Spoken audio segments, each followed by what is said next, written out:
Марапат. Бұрынғы замандарда 3 кісі жолда жаңбырдың астында қалып бір үңгірге кіріп тығылады.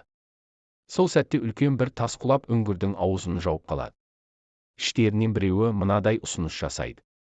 Келіңдер бәріміз ең жақсы әрекеттерімізді айтайық. Раббымыз осы жақсылықтарымыздың берекетімен бәлкім бізді бұл бәледен құтқарар. Сөйтіп біреуі былай деп бастайды. Менің бір жеке кәсібім, қолымда бірнеше жұмысшым бар. Бір жұмысшым түске таман келіп басқалар істегендей мөлшерде істеді. Оған да басқаларға бергендей ақша бердім. Бір жұмысшым бұған ашуланып ақшасын алмай кетіп қалды. Мен оның ақшасымен бір ұрғашы бұзау сатып алып бақтым. Біраз жылдардан кейін бір қарт кісі келіп бұрынғы жалақысын алмай кеткен жұмысшы екенін айтып ақшасын сұрады.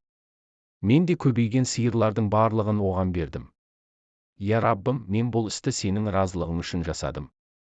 Осы жақсылығым үшін бізді бұл бәледен құтқар. Тас кішкене ашылып, жарық көрінеді. Екіншісі кісі былай жалғастырады. Мен өте бай едім. Халық қиналған кезінде менен ақша сұрайтын.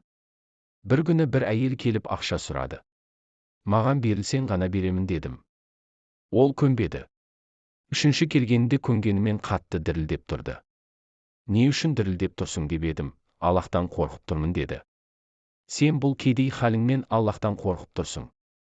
Мен байлығыммен қалай Аллахтан қорқпаймын деп бұл ниетімнен қайттым. Сұраған ақшасын бердім.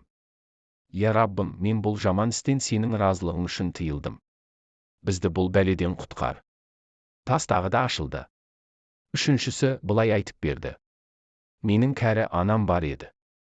Оған тамағын беріп, шайын ішкізіп қызмет ететімін. Бір күні үйге кеш келдім. Сүт ыдысымен жанына барғанымда ұйықтап қалғанын көрдім. Таңға дейін жанында күттім. Оянғанда тамағын беріп сүтін ішкіздім. Я Раббым, мен бұл істі сенің разылығың үшін жасадым. Соның құрметіне бізді бұл бәледен құтқар.